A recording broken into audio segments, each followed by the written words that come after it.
Hi, and welcome to the Boys Kissing Boys podcast. My name is David James, and I am your host, and today I am joined by... Ophelia Hotass. And Onyx Black. DoubleOSexy. Work. So, I use he, him, his pronouns, and you guys... Ophelia, I also use he, him, his. When I'm out of drag, when I'm in drag, I prefer she, her, hers. Her sisses. Her sisses. Or just like bitch, whatever. Yes, queen. Yeah. Yes, queen. Everything. Out of drag, I prefer he, him, his. And then in drag, you can just call me Taco Bell Slut or anything else like that. Like, as long as you're paying. And then explain to everyone what DoubleOSexy is. So DoubleOSexy is our wig company. We order and sell wigs, and we also style them. We prefer very large hair. Yeah, it's frighteningly big hair. Frighteningly big hair, yeah. So single stacks, double stacks, really, really big. Just really really big. Really big. Like super big. I actually, the reason why they're on the podcast, so they happened to be doing essentially a tour of the Northeast this weekend. Yeah, we're doing our little DoubleOSexy tour. We hit up Providence, and we're now currently in Boston. And so I saw them on Instagram, and so I loved your look. Oh, thank you. And so that's, Speaking of Instagram, yes, you can follow me on Instagram at Ophelia_Hotass. That's OPHELIA_HOTASS. Please follow me. I can't spell, but my Instagram is it's Onyx Black. And then if you want to find both of us, you can find us at DoubleOSexy. Yes. If we hit 5K on DoubleOSexy, we're going to do a wig giveaway. So, yeah. All those starter drag queens out there.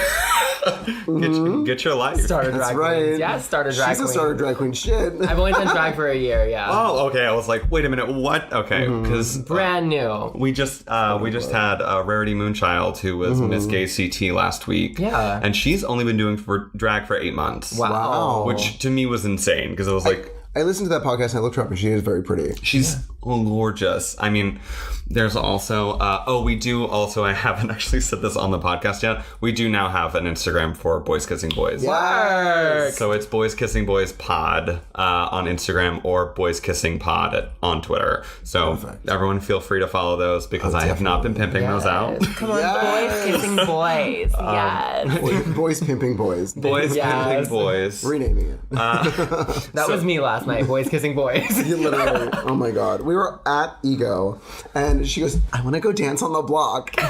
So we get on the block, and we start dancing. I turn for 0.5 seconds. I'm doing my thing. I turn back, and this bitch is bent over, making out with some guy. And I'm like, this is gross. I love every minute of it. You have had more luck at Ego Providence than I have had. Oh shit. All you have to do is, put a wig on. We were on Grindr all night, working it out. Oh my God. So I'm in a monogamous relationship. I've been in a relationship for 7 years now. Yes, I know. It's crazy. Thank you. But so I never had Grindr. Mm-hmm. And this is kind of mind blowing to people, because Grindr's such a thing. Oh, it's so integrated into the gay community now. And I don't know the sounds. I don't know how to use it. So yesterday I was like, Onyx, give me your phone. So I went and I got on her phone, and I was like, somebody was like, are there any drag queens around or whatever? Yeah, they were asking for drag shows. Drag shows. Can I see drag tonight? So I wrote Ego, because that's where we were. And then I was going to send a picture of myself. So I click on the camera button. That's not how you access pictures on Grindr, apparently. So I was like, all I saw was penises, and I screamed because I just saw Onyx's nudes. And she loved every minute of it. No, I didn't. It was very pale. I'm white, girl. Ginger. Are you really a ginger? I'm a natural redhead, yeah. Oh, okay. I dye my hair. She's got black hair right now. Yeah, I'm a fire crotch. Sorry, girl. Oh my God, that is so great. I'm scarred for life. No, I got an eye touch when those were a thing. What is an eye touch? So the iPod. It's the iPhone without the phone capability. So it's essentially an iPhone for kids who can't afford one. So that was back in like 2009 when I was in college, and I downloaded Grindr the second I got the phone. I was like, gay dating app. Yes. Grindr, never heard of it. This sounds great. And so I've been with Grindr since the beginning. Oh my God. And no one will ever admit this, but my current boyfriend and I actually met on Grindr. That's exciting.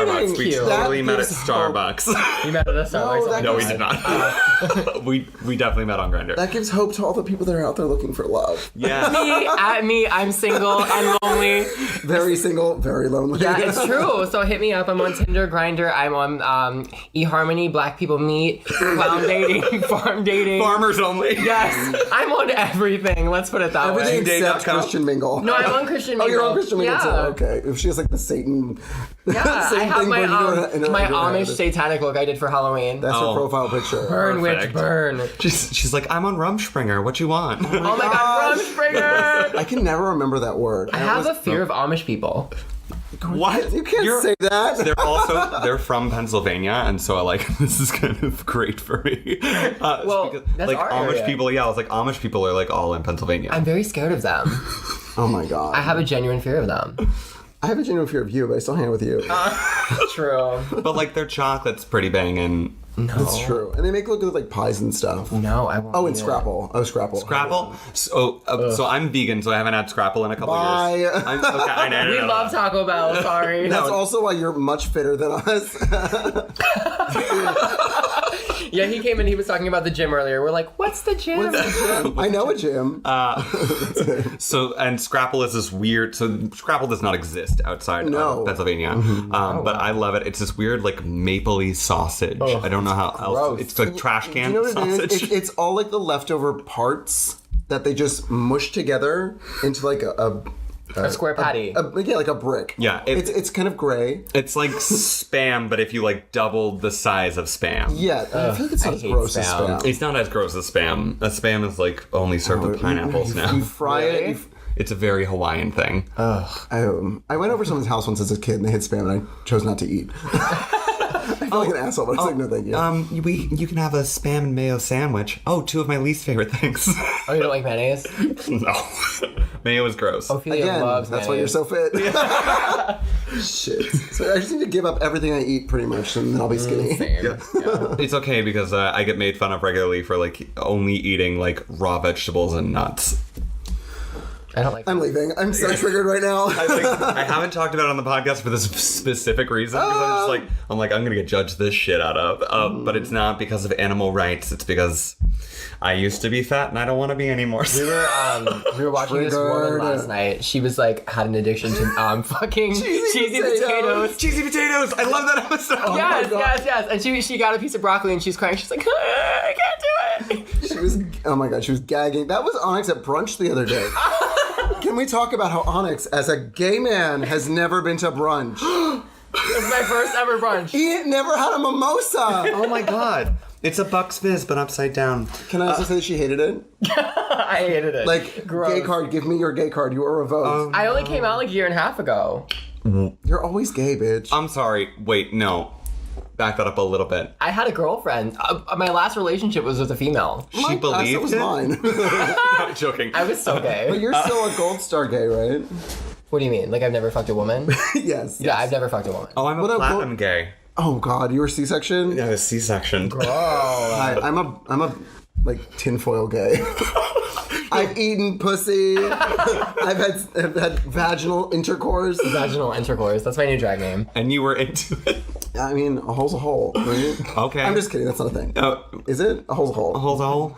Ears, noses. I Glory was holes? like, we do. I would actually like to talk about that for a second. Sure. And that's actually one of the topics this week. So we normally do like current news events, but this week is a little bit different because I cannot fucking believe straight people. Girl, same. My life. So I go to a gym, which is foreign concept even to me. Like We don't go there. Meanwhile, she has a gym in her apartment for free. It's oh my God, I could walk downstairs and go to the gym, and I don't. so, I've been going for a month. I literally haven't gone any longer than that. I've never been to a gym before this. Gyms are new to me. which is surprising. Yeah, as he like points to his body. Like, okay, still triggered. But so for the first time in my entire life, like I'd never really been in sports. Last time I was in sports, I was 12. I did track. Yeah. And I did horribly in track. Yeah. Oh. So for the first time ever, I had actually been in a locker room with straight guys saying stupid shit. And like for the most part, so I go to work out in West Hartford, which is like a mostly up and coming area, and it's like very gay, which should not be a surprise to anyone.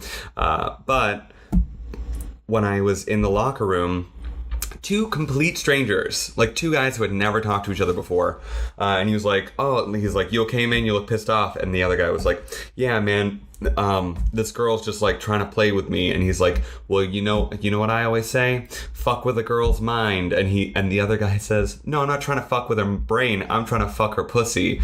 And then and I was like, okay. Women, so I agree, like, as long as you care for a person, or at least both of you are in agreement that, like, you're just there for sex, whatever. Right. But, like, if you are literally just fucking with someone's brain to have sex with them and then ghost them, you need to, like, reevaluate your goddamn life. Totally. And you know what I think, though?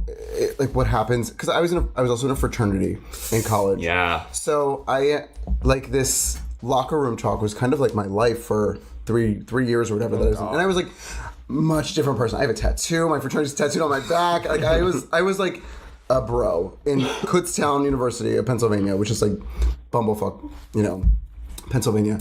And what I think what these guys are doing, I think, is they're putting on like this hyper masculine front, and like they just want to look cool in front of their friends. They're saying, oh, I'm gonna fuck her pussy. Like he's probably not gonna fuck with her mind or fuck with her. And I can't say that that's here or there, but like I feel like 9 times out of 10, it's just people like saying these things to like look cool and not be made fun of or be called either weak or a pussy or a faggot or stuff like that. And I hate saying that word. And I don't know if that's like a word that you're not okay No. We're all gay. Okay. In this context, though, even like in this context, like I wanted to say, just because that's what people call us and call their friends or whatever. Yeah. I don't like that word at all. Nor do I.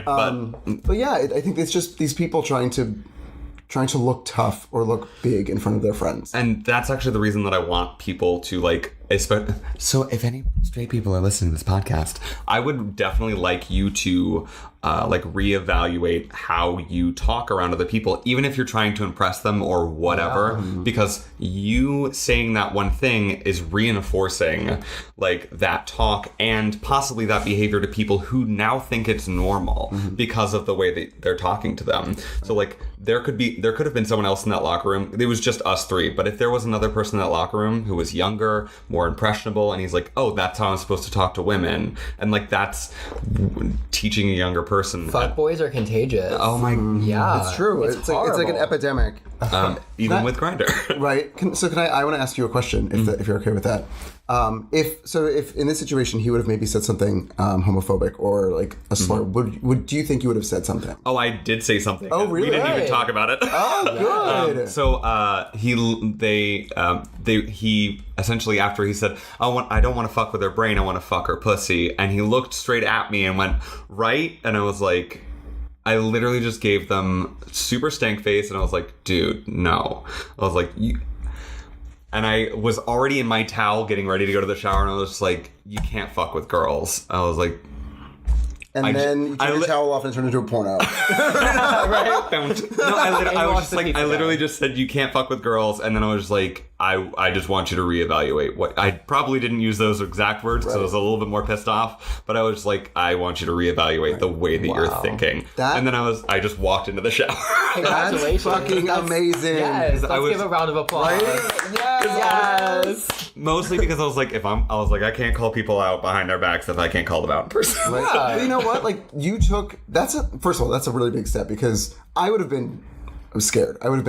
I probably would have been too scared to say something, and that sucks. Yeah. Just because, like, what you did was I put something out there, and you could have, like, you might have, I don't know, helped them a little bit, you know? I also would probably not have said anything had they not directed the question towards me. Right. So that is also another step that, like, I was like, fuck me, I know that I definitely would never have said any words. I would not have been a dick. I would just like pretended that it didn't happen. Yeah. So like I also need to be more aware of that in my data. Like that one instance, I was like, I can't fucking believe this is real and this actually happens, but here it is. Right. It's very commendable. Yeah, and I think it's again, never would have happened if they wouldn't have even looked at me. But it's important, but it's also very scary. I don't know about you guys, but like when I'm in like large groups of like straight crowds, because I also live in a college town. So like when I'm walking around like either by myself, I'm always on edge, you know, like straight men kind of scare me. Me as well. Like that pack terror mentality. Yeah. I work at a Home Depot during the day. Oh my gosh, yeah. And I get like kind of bullied by the customers, like really bad. Like I've been called AIDS infested faggot by a customer within the past month. And like I'll admit I called her a bitch, and I could have lost my job, but like it's not cool, and I'm scared to go to work sometimes. Do you know? No, I absolutely there's so I was like, you guys saw me with my jacket on. For the most part, like I present like butch realness during the day. Not me. Yeah, I was like gay men a lot of the time do not have that reality. And two, like at night, like at the club, my ass switches real quick and like, or even if I start talking or if I present myself, and I was like, we talked about this in episode 1 with Christina, I was like, I can butch it up if I need to, but like for the most part, that's not how I prefer to do it. Cause like, who the fuck am I helping if I'm not even being myself? Yeah. I'm teaching other people that like, oh, it's fine for me to have to change myself so that you feel comfortable. You know what though?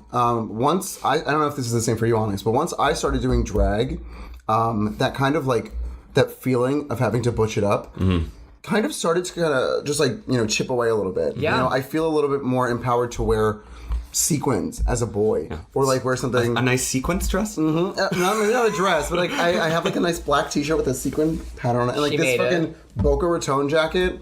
And this jacket looks like it's from the Golden Girls, like on their beach vacation. I mean, I love your jacket. Thank you. Cute. I got it on Depop. I was about to say, I was like, it's actually very like 2 years ago. Gucci right after Michelle Alessandro took over. So Ophelia is 2 years behind in fashion. Right. Oh no! Like I was like, a lot of people are still like the rodeo look is still very in. You're very rodeo clown girl. I'm here for it. Who do I have to impress? No, but like, but no, I feel more empowered to be a little bit more feminine. Because you look very feminine. Fuck you. I mean, I'm gorgeous. She's still got mascara on from last night, but still. I do. I look disgusting. Thank God you people can't see us. I'm gonna take pictures later. Yeah. Yes, yeah. I was so nervous because you do like a promo picture. Well, I told and I was like, what are we gonna do? I can throw a wig on real quick if you'd like. So, well, we'll talk a little bit about that later, but they're styling a wig, and so I was like, oh, I can take pictures of you guys styling wigs and stuff, so I think that'll be. I'll put on some boy clothes. I'm in my pajamas. There'll be artsy, I promise. I'll make you look good. I know how to make Facetune, you look. Photoshop, What is Facetune, girl? We can't talk about that. Everybody uses Facetune. We don't use Facetune. We're James natural Charles beauties. uses Facetune. Okay, who's that? Whatever. Hi, my name's Ophelia Hotass and I use Facetune. Hi, my name's Onyx Black and I'm a natural beauty. No Facetune here, sweetie. So I will also, I don't think I've said this on the podcast. So I'm a graphic designer, like by trade. So like photo editing is my shit. Like photography is new to me, but like photo editing is like where I made my life. So how are our pictures? Right? I mean, well, it's Instagram, so like I can only see it on my phone. Yeah. So pretty good. We look really good that small. Well, I mean, like, as long as you have like a good photo editor or even like a halfway decent one. We do everything ourselves. Yeah, I was like, as long as you do it, like, I'm fucking this podcast, I do everything myself, and I'm like, girl, I don't know how to audio edit it. And if you listen to episodes 1 and 2, you know that I don't know how to audio edit it. That's the best way to learn, though. To teach yourself everything. You learn as you go. So this past week, I spent almost like $200 doing audio editing classes. That's awesome. No, that's awesome. I feel like YouTube is really good for stuff like that. Can I tell you? I learned how to do drag. I learned how to do makeup by watching YouTube videos. I learned how to style wigs by watching YouTube videos. I learned how to sew from watching YouTube videos. Oh, yeah. YouTube is like, I owe my entire drag career to YouTube. I actually learned how to do a highlight from what is that kid's name? James Charles. James Charles, yeah. And Hi, then sisters. Oh God. and then I actually saw him at New York City Pride when I was heading to Sasha Velour's birthday party. He's a cute boy. He's adorable, but he was with his zaddy, and so I love a zaddy. his zaddy is like 36 and made me feel really uncomfortable about saying hello. I was like, oh, okay, sorry. 36 isn't that old. I mean, Ophelia's 37. Shut up, I'm not 37. Everybody, yesterday was Ophelia's birthday. It was not my birthday. Also, you're not dating an 18-year-old, so. That's true. Onyx just said that, and I lifted my hand up like a mother, and she flinched. She totally flinched. I don't beat her, I promise. Oh my He god. locks me under the stairs. Okay. No wire I'm not, hangers. just to put this on the record, I'm not 37. My birthday was not yesterday. This bitch. It was yesterday, though. You're ruining. I had everybody saying happy birthday to her on Instagram We were on Instagram Live. Live. And she was like, it's Ophelia's 37th birthday. And I was like, it's not my birthday. Everyone's like, happy birthday, Ophelia. I honestly almost sent you a happy birthday because I don't know when your birthday is. My birthday is August 11th. I will post a link to my Amazon wish list. Girl, same. It'll be in the show notes. Everyone can see the link in the iTunes description. We were actually talking about if that's like tacky or not. What's that? Have an post Amazon your wish list? Amazon wish list. No. No? Okay. Did you not see Miss Cracker say live on television? She wants a sugar daddy. Like, me personally also, I have a boyfriend, but if you want to Right. endorse me or give me money or give me a gift, you do whatever bitches you have feel. boyfriends. I'm single. I need a sugar daddy and a boyfriend. So I need a man to take me to Red Lobster. Taco Bell girl. No, when he fucked me good, I'd take his ass to Red Lobster. He's You need taking to change the me. lyrics, change the No, lyrics. he's taking me to Red Lobster and he's fucking me good. So thanks. Perfect. Yeah. So we're gonna switch gears a little bit.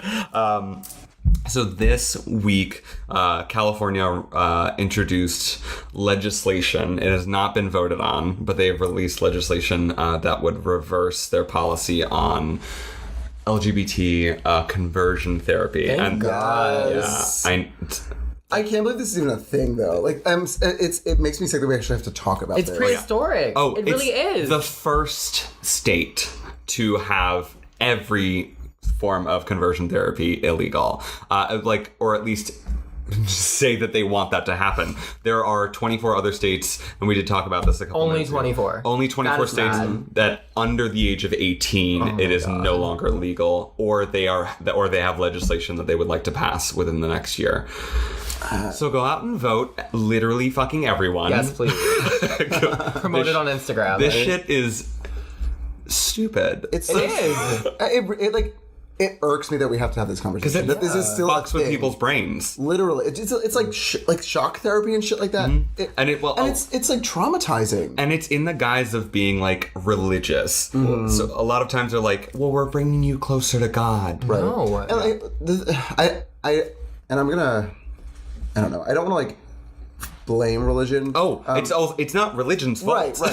No, I know. There are just I know. extremists. It is. It's not. And I think it is because I don't know. I think religion gets like a bad rap, especially within the gay community, because of like things like this. So I do think that there's crazy people, but that's like it's not even.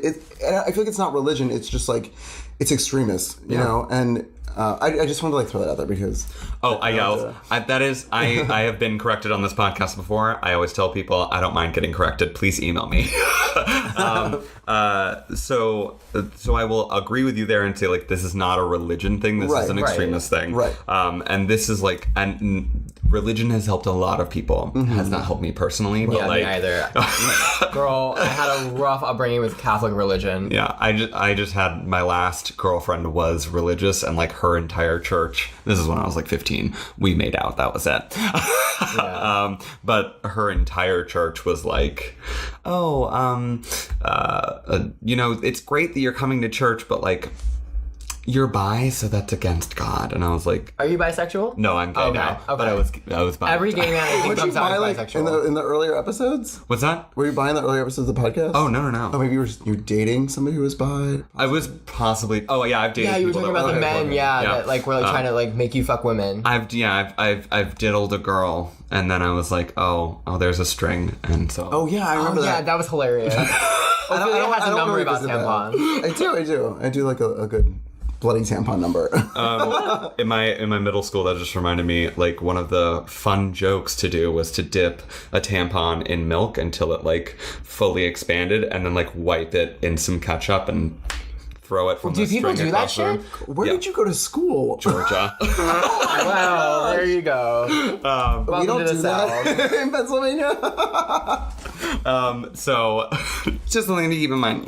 And then the last thing that we're going to talk about before we head over to Matt and I talking about this week's episode of RuPaul's Drag Race, which I did not see. Season 10. Okay, well, it's a good thing it's a good thing we're not talking about that. But it's Todrick Hall just released a new CD. This was actually 2 weeks ago, and I'm sorry that I missed it, everyone. But like, sorry, I got shit going on. But he released 30 songs. So yeah, surprised I didn't have We're time. Beyonce moment. And so it's either you can get it as like 2 separate CDs that come in the same album pack or whatever, or you can buy it on iTunes, or you can do what I do and just have iTunes music. Or Target exclusive. Yeah. And if you go on YouTube, he has an 1.5 hour long music video, which goes along with the tracks on the album. I love that idea though. No, I'm here for it. He's the visual music video thing? extremely talented. Okay, so number one, I am gonna brag for a second. We totally matched on Grindr when I lived in North Hollywood. Hey! I am a big fan of his work. Obviously, I'm off limits now. I'm a taken queen. But Todrick, I'm sure if you came around, that would change real fast. No, I'm just kidding. I saw him very briefly at DragCon in New York last year. Oh. He was being chased around by like a swarm of these girls like, Todrick, can I get a selfie, please, Todrick? I'm like, oh my god, that's Todrick Hall. Hey, girl. But No, he's amazing. He's amazing. He's very I would be so intimidated if I was on Drag Race and he's teaching. First of all, I cannot dance. okay. Neither one of us are cannot dancers. dance. Perfect. Or if he's doing all this choreography, it's scary because he's good. No, well, like my thing is like if I were to get on Drag Race, I mean, hey RuPaul, I wouldn't be intimidated by Todrick so much as I would by the old dance teacher they had. He was like, oh, I literally am watching season 5 right now. he's intimidating. Terrifying. Like the weird Todrick is hair. like, Todrick's very like, okay, like let's get it together. Like, he seems like friendly and nice. Alyssa would intimidate me too. Oh, yeah. She'd be like, Miss Onyx Black Girl, you cannot dance, baby. You ain't got no rhythm, baby. Like that's me in the club. Like I don't have no fucking rhythm. Like I'm dropping it low last night. They're like, girl, what are you doing? Last night she was like seizing or something. I don't know what was going on. Oh my god. It was. All you have to do is get her something to bite on, and then feed her medication through the side. Oh my god. So Onyx Black can't perform or walk in heels. ooh. Onyx Black. But I will, like, as a critique, because I am still a gay man and I still have a lot of creative tendencies, I do have to say I love the music is really good. In fact, it's like he essentially made it a musical, and like there are songs like Ordinary Day. I can't remember who sings on it, but he's got a song Ordinary Day. He's featuring Brandy. He's got Brandy. fucking what is her name? She was in Girls Trip. What is? Tiffany Haddish. So she's in the music video, and she's halfway through where Todrick is doing his woman voice, and so that was phenomenal. I think I saw like a Instagram story or something, and I guess on his tour he does boy and drag. How does he get in drag so fast? I know that he also hired like local queens to paint him. Oh, okay. While he's like in different different cities, I think. That's amazing. I don't know. I don't want to say any names because I don't know who it was, but it is cool. So it takes place in a town called Namarika, which is backwards American. Oh. And there, some of the symbolism is a little like too there. Yeah. But like that's a critique of his directing and producing abilities, not a critique on his music. He's very, very good at. Is it a political type album? Very political. Oh, interesting. I'm definitely gonna have to listen to this. So I would actually suggest watching the music video. Okay. It's like it was very emotional. It was just like when like season 6, episode 1 of Game of Thrones had just ended, and then HBO premiered. Girl, we are not. And then like so immediately afterwards, Beyonce released Lemonade, and so I was watching it with my friends, and we're literally weeping on the couch watching Lemonade for the first time. Oh my god! I've never watched Lemonade. Wait, what? So like, here's the tea. I'll be real. I'm That was not a a little Beyonce gas. fan. I'm sorry. I'm a Gaga fan. Like, I'm not a Beyonce. You can't not be both. Yeah, right? Well, like, I don't know. Like, I just. Hello, telephone. Beyonce just does not do it for me. Like, the rest of the gay community. I don't see it. Like, I like her. Like, Remember when I took your gay card? Yeah. Well, I just ripped it up and threw it in the trash can. I don't know. She just doesn't do it for me. Well, you know what? You don't do it for me. That's fine. That's fine. Oh my gosh. So, I just had to pull it up. So some really, really good songs. Trust No Bitch is like the first one on the album. Lullaby is the one that features Brandy. So like not really as a big surprise, like one of the first songs on there. Brandy is his mom on the thing. Tamar Brandy old enough to be a mom? Oh yeah, she's like pretty old. 40. She doesn't look it. She's like, you're No, right. she does not. She's still Moesha to me. Oh yeah. Still like Moesha age, I mean. Tamar Braxton is on it.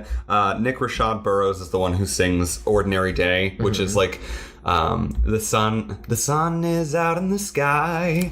And then sing. I know. Oh, hey girl. so he starts out with that, and then like there are some, like you can hear it in the song that he's clearly talking about like everything's fine for me, but there might be a crack in the sidewalk, and watch your step, and little things like that, that essentially allude to what's going to happen in the music video. And so it's like in the music video, it's a lot different. Yeah. Than like just listening. Charlie Craig, Jade Nova is in a lot of them. Shangela. Shangela. Yes, Shanji. Yeah, she sings Doll Hairs. Okay. Gotta get them doll hairs. Doll hairs. How many doll hairs? Oh, I get it. Like dollars. Oh god. Oh my god. You know what? I'm really stupid. So, yeah. And that song is amazing. And then, of course, RuPaul is on Dem Beats. They don't like them beats like they used to. They don't get them beats. So you guys actually might hear that out tonight, I assume, at some point. Okay. I feel like we might have heard that last night, to be honest. Oh my god, by the way, we were at the club last night, and you know, like, gay culture is, like, at its peak when there's a remix of Miss Vanjie playing in the club. There was a It Miss like, Vanjie remix. I was living. Shaka Khan. I was standing there next to Annie B. Frank, and we just looked at each other like, what the fuck? I just screamed, I was like, yes, Miss Yes. Vanjie! I just realized that you guys literally just said you hadn't seen this week's episode. I've seen it. Referenced I've this week's seen it. episode. Yeah. Oh, they saw. She saw. Monique I have not Hart. seen it. Okay, yeah. Yeah. I haven't seen it. So that was great. So we're going to put it to Matt and I for doing this week's episode, and we will be right back after this short break. Hi. So I actually spent all of the last 24 hours with Onyx and Ophelia, but I'm now back in Connecticut with Matt. But I wanted to let you guys know, oh my god, they are an amazing time. So if you are in the Philly area, and we're going to give you these details a little bit afterwards, but definitely go and check them out. Oh my god, do they put on a show. The promo photos are going to be up, and so, oh my gosh, go look at them perform. It is absolutely insane. They were great. But, so Matt's here. Absolutely. Our Drag Race correspondent, to talk about season 10, episode 5. Yes, and I'll give my preferred gender pronouns. They're he, him, his, and sometimes he. Oh wait, no, that's David. All right, so that's fine. He's just gonna read me like that. But starting off this week, we had, so they came back off of the elimination of Oh, girl, I Dusty Ray Bottoms. Oh, that's right. You have to emphasize the Ray Bottoms. Which is so strange. If you listen to him say it, and also the fact that he released Never Loved Ya this week, the music video. On iTunes. Oh. Now available on iTunes. I think so. Also, I think this was actually the second take of that video. I think that he originally released something like that before, because on his Instagram it says the second video for Never Loved Ya is up. And so I was like, oh, was there a first one? Because he really just wanted Alexis Michelle to do the makeup for the video, so he had to do another one. It was not my favorite thing that I have seen in the past couple weeks. Yeah, I felt it was potentially not the best use of my time. So In fact, I was a minute or so in, and then thought to myself, well, this is a minute of my life I'll never get back. I was berated after I sent that video to Matt. What the fuck am I watching? So, I mean, if anybody out there is a really big fan of Dusty Ray Bottoms, I hope that you enjoyed it, but it was a big pass for me. It's also quite funny because we were talking about Todrick Hall's 2-hour-long music video that he just released, and how it had a really great message. And Matt hasn't seen it yet. He shall at some point. Well, I saw it at the abbreviated YouTube version of it, or no? That was something else? You've probably seen, there are 2 music videos that are really popular right now. Dem Beats with RuPaul, which has Todrick in a, unicorn costume. Okay. And the other one, which is... I saw Expensive. Oh, that's from Straight Outta Oz. That's the first CD he had. Okay. We're both bad gays, apparently.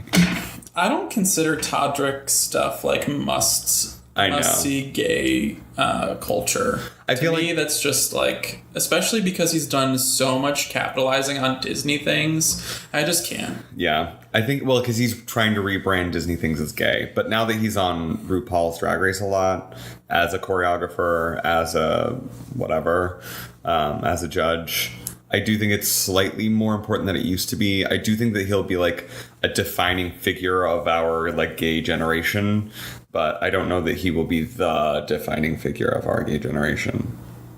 So that's just something to keep in mind. The jury's out on that. Yeah. I think he has a lot of polishing to do. I think he needs to... There are just a couple of things that I have issue with, but not his messages, most of the time not his songs, and not the way that he puts everything together. Directing and producing wise, I do have some notes, but nothing bad. So anyway, the challenge this week was Army Drag. The mini challenge, sorry. Yes. Yes. It was enjoyable. Yeah. I hate many challenges, we know. No, I hate camo. This is actually, I liked this because they actually had to create something rather quickly. So it wasn't a sewing challenge per se, but it was can you create a silhouette in 20 minutes with what's given to you? I think this was a well done challenge by all of the queens. I don't think that anyone did especially bad.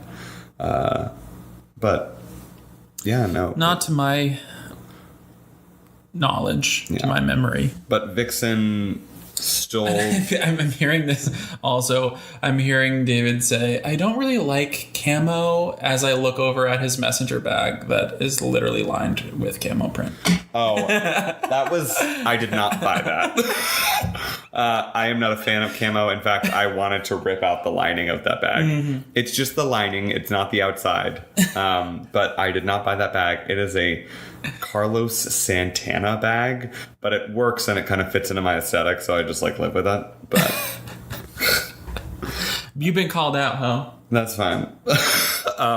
But Vixen I almost said stole the challenge. I was like, no, she won fair and square. But yeah, I know. That's what I hate is like the Vixen does really, really well in mini challenges, but she kind of sucks at maxi challenges. I mean, again, I think I said this last week. Like, mini challenges are just a toss-up. Whoever RuPaul wants to win is going to win the mini challenge. You can make the case for like a lot of different people to actually be the winner of the mini challenge. Yeah, but like as this is coming through, though, I will also say that I'm noticing some of the queens really being pushed to the back of the pack now, because they haven't been a highlight in like the last 3 episodes. That being Cameron Michaels, Blair St. Clair, and in this episode, Mayhem Miller. But we find out what happens with that. Mm-hmm. So now I'm kind of seeing who's going to get weeded out next. At first, it just like seems so much to learn about 14 queens and 14 different backgrounds, and then as they get parsed through, right, you're like, oh, this is like easier and easier to tell who's doing poorly and who's not. Right. You get lost at the beginning.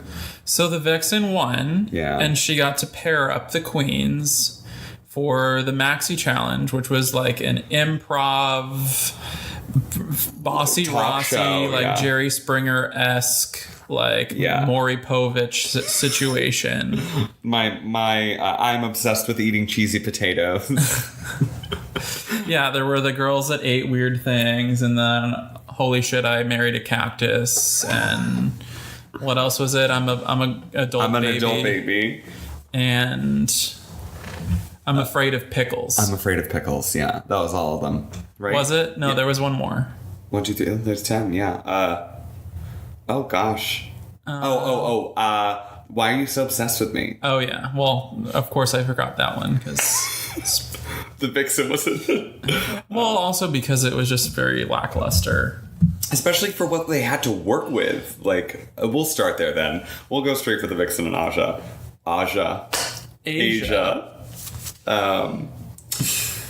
I've started to I began to start liking Asia, and actually this challenge I didn't dislike her, but I thought that like the Vixen had problems with yes and, which is the number one rule of improv. Mm-hmm.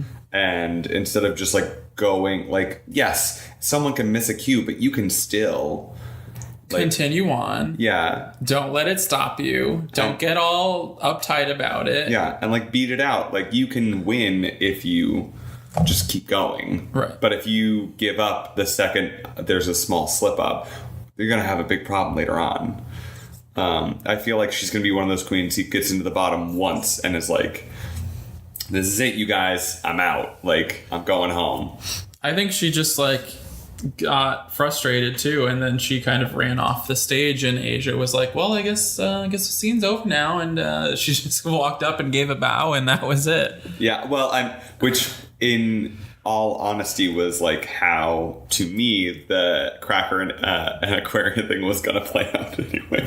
Which is like, Cracker's gonna be like, I don't like, what are you talking about? I don't look anything like you. Even if like they really did look like each other at some point. And then Aquaria was gonna freak out, run out and cry, and Cracker was just gonna be like, well, you can't win if you're not here. But that is not how it happened. No. So next we'll talk about Aquaria and Eureka as the grown babies. I was a little surprised, but not surprised at the Vixen's choice of making them a pair. She just picked the two girls that she's had beef with and assumed that they would have beef with each other because they didn't get along with her. But the reality is that Vixen is the common denominator in all of the negative drama in the season. Negative. What negative? That word just sets me off. Negative. Can we delete that? No. No, because negative. Negative. Why does it have such a negative connotation to it? Yep. So yeah, I'm thoroughly over Vixen's shit right now. And they tried to like, can we just talk about what happened last week? And we're like with her and Eureka, and can we just like last week didn't even happen. Blah blah blah. And I was like, no. This is all bullshit. I don't think the Vixen's gonna suddenly get better because of one talk she had with Eureka. No. So. And she wouldn't even hug her at the end of it. Yeah. Eureka was like, I'm really into physical contact, girl. Can I like hug you? And she was like, no. She's like, we good, but no. Jesus. So they did the I'm an adult baby. I thought that the storyline that I don't know if they chose their storyline. I think that they did went really, really well. Oh, that they had the same boyfriend or whatever. Yeah. It ended it turned out that he left me for a real baby. Yeah. And it turned out to be Aquaria. Yeah. What about Mike? No, it worked well. And Eureka, with her body positivity, went out with her body all there and no pads or anything. No pads, no bodice. No wig. All body, yaddy, yaddy. All body, yaddy. Yeah. Is she a big girl? I don't even think she was wearing makeup. I have no idea. But she did have some cutesy things going on. Like she had her hair pulled up into a thing and big old diaper. Little curly Q. But I think they did a good job, but the reason why I thought Miss Cracker should have won, because every week I think the Miss Cracker should have won, is because Eureka kind of stuck with physical humor. Mm-hmm. And I was like, physical humor is great, but I feel like you need to take it farther and it needs to be smarter. And I feel like that's not what I got.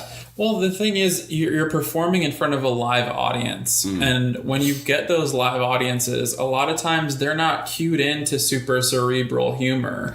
And Ms. Cracker was hilarious, but very cerebral. Yeah. Whereas slapstick comedy is easy to get for anybody, even if you're a dodo sitting there in the audience, which a lot of the times those live studio audiences are dodos. And I mean, they probably pick these people off the streets of West Hollywood, so they're not going to be the smartest. Right. And they're not going to be necessarily, into drag humor and the puns and inside jokes that have happened in the season. Like, they're just going to laugh at, a fat girl baby rolling around on the floor. Like, that's funny. So I expected more out of RuPaul. But yeah, I agree with you that the second that you see a studio audience, they will react better to this is what's funny because it's put right in front of me that it's funny. So, well, then I suppose we'll move on to Miss Cracker and Mayhem. Mm-hmm. And I was actually really concerned with Cracker leading up because of how they portrayed it in the preview. Still had her on my fantasize the top 3, but I was really concerned. But then when we watched the episode, I was actually more concerned for Mayhem based solely off the fact that she was so forgettable in that whole scene. Yeah, and honestly, if we look at all of them, nobody was really horrible. There were just girls that just weren't memorable. And at this point in the competition, if you're not memorable, you're in the bottom. Yeah. Or if it's obvious that you're not as strong as your partner is, you're in danger. Yeah, you a hoe. I loved Miss Cracker, of course, and this week she's got double the iconic moments where she's dressed up as a fucking pickle, and we'll talk about this more later, but her runway look was also iconic. And then so I was just this was her week, and Eureka. And then what were the other pairs? There was the Cactus Girls. Yeah, so Blair and Monique. Were the Cactus. Yeah. Married a Cactus. Blair kind of fell into the background for me. She was kind of there. Monique did an amazing job this week. She was funny, yeah. I didn't think that she deserved to win. Yeah. I also thought it was hilarious that she was am I cow? Oh, goddamn. We'll get that. We'll get to that later. I heard that. But in the Maxi Challenge... She was funny, and I expected her to be funny because I think in some of the mini challenges so far, she's shown her humorous side and the fact that she could be pretty witty on the spot. So I put her in my top 3 for the week, and that paid off decently well. I agree with you, and I was missing that foresight, I think. But she did a really, really good job of like kind of bringing it to us. But Blair again was just like, and then Cameron Michaels and Monet exchange. Yes, Monet. Yeah, didn't really understand the baking cakes. She didn't. Yeah, like cakes. I was like, oh, because they saw cake, and I was like, oh yes, because cakes are butt pad. Like cakes spongy, are butts. Yeah, it looks like pads. Didn't go there. And then Cameron was funnier than Monet, and that was very unexpected because Monet is kind of the comedy girl that you expect to be really funny. And Cameron is never funny. Yeah, so it was kind of a flip-flop of a situation there. Yeah. Also, Cameron, if you're listening, I'm sorry. But you have yet to be funny, girl. So this episode, I was really surprised. So With Fibster. The app that taps back. No, I don't know. So that's all the queens. That's all the queens. And now for their looks. Bring it to the runway. Runway. We should play that when we're about to talk about the. Oh God, I wish we could, but we need the copyright to it. No, not yet. Girl, I get you a lawyer. I am a lawyer. Just kidding. Yeah, I was like, ooh. You're a lawyer just as much as Zinky is a fucking. Oh God, a geologist. Let's not. All right, so main challenge or runway looks. We'll start with Monet exchange because she was the first one to hit the runway. Wig. We finally have a wig from her. We did have some volume from her wig, which was nice. Her vajayjay area was a little bit baggy with her. I don't know who put that together. It was just, it didn't. I didn't hate it, but the whole thing was just a little too baggy. It needed to be more form-fitting, I think, to work. Well, yeah, the front, the back does the chap thing, which goes out to the side, which keeps it taut. Mm-hmm. But the front, just went straight up, which if it would have kept with the chaps thing, it would have gone off to the side. You would have never had that issue. It could have been worse, but it could have been better. Yeah. And then next we had the next one that was up was Cameron. Oh, Cameron. And she had the big breastplate on. Yes. And that was really the only thing I remembered from the look, other than the fact then, and I said this last week, her face coloring didn't match her boob coloring, didn't match her leg coloring. Yeah, her breastplate is always my problem. If you're gonna wear a breastplate, it needs to match your skin tones. Agreed. And then, but she got to meet Shania Twain, which I thought was really cute. And then on the runway next, we had the Vixen wearing a denim mermaid dress. Mm-hmm. Mermaid is not my favorite cut of dresses, just in general. And Vixen is not my favorite cut of drag queen.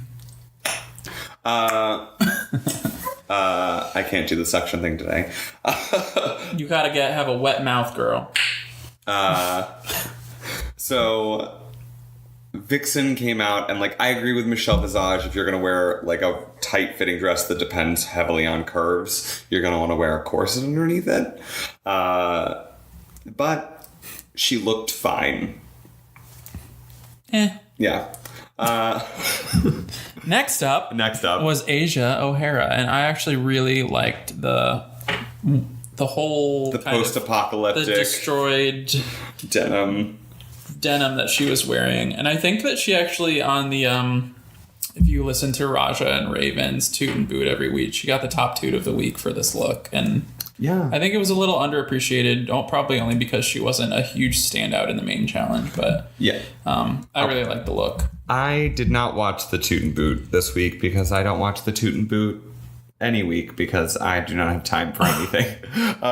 But they weren't tooting and booting 33 looks this week.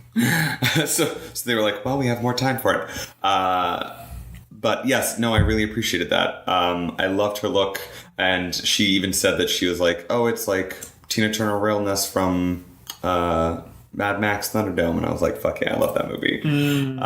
Next is Aquaria, whose outfit was actually, she said on her Instagram, was inspired by 3 different looks.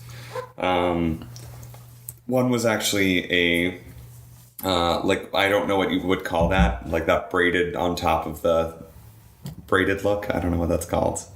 Like that woven macrame, maybe. I don't know. So like that woven jean look that she's got going on was actually based on another Queen's look from like season 7. Who it was? I can't remember. Gia Gunn. Oh, it was Gia Gunn. Yeah. So Gia Gunn's. It was inspired by that. And she was also like, I was as well inspired by Dolly Parton and someone else. But I thought that I was like, oh, well, now that I know where the inspirations come, I appreciate it a little bit more than I think that I did.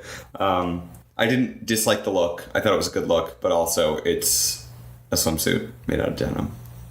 So, I liked it. It wasn't my favorite Aquaria look, but it worked. Yeah. She did, especially after last week, I was like, Aquaria. Mm-hmm. Can't step up your shit and then like pop that down for a minute. Then there was Eureka's look. Oh. Which I thought was really great for Eureka because it was a bell-bottom pantsuit, essentially. One piece, Trixie Mattel looking thing. But I thought that she did a good job of playing with the different body shapes, considering she doesn't have a ton that she has done in the past to change her own shape. But she does have a ton to work with. She does. She does have a literal ton to work with. But I guess David disagreed. He wasn't that into this look. Yeah, well, I thought the hair could have... I thought she was going to go like full Dolly Parton on the hair because she's known for having massive hair looks. And so my assumption was that she was going to do this like really, really big wigged hair look, kind of like Trixie Mattel. And then we were going to, I don't know, the bodysuit, I'm sorry, the bodysuit to me is just like, oh, this could have been a lot better. Oh, Bangu's back in the house. Don't mind him. But I don't know. I feel like I saw this look and I just went, oh, like, that's fine. I feel like she could have done a lot better. But also, everyone did the same thing that you just did, which was, this was great for Eureka. I mean, how could you not? It happens with every queen. They have a certain set of expectations for each queen. Mm-hmm. And everybody gets judged a little bit differently. Like, it's just inevitable. I mean, after watching season 6 with Courtney Acto, it was just like, damn, she like pulled it out on the runway every week. And by the end of it, they were just like, I don't know, I expect more from you. Yeah. And I was like, how? But anyway. And then there was Blair St. Clair. I thought she looked trashy as hell this week. Hated it. I did not like boot. This look. This was a total boot.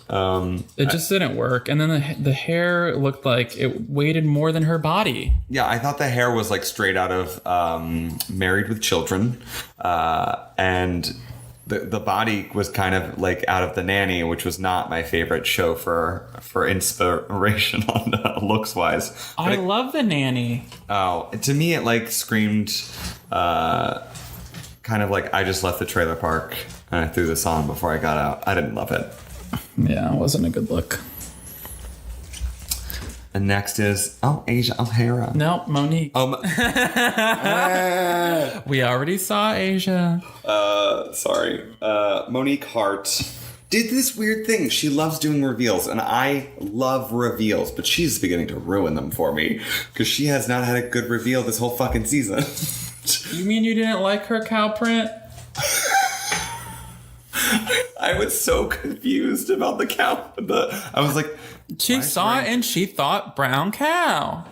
I just did not. I immediately saw it and went, giraffe. And they talked about this during, what's it called? Untucked as well. They were like, oh, well, like, I thought they were going to talk about it because we lose the denim. And I agreed. I was like, it's one thing if you brought leather into it and like it was like a leather like one like pencil skirt underneath or something, I don't know, fucking romper, anything, but that's not what she did. She brought giraffe and I was really confused.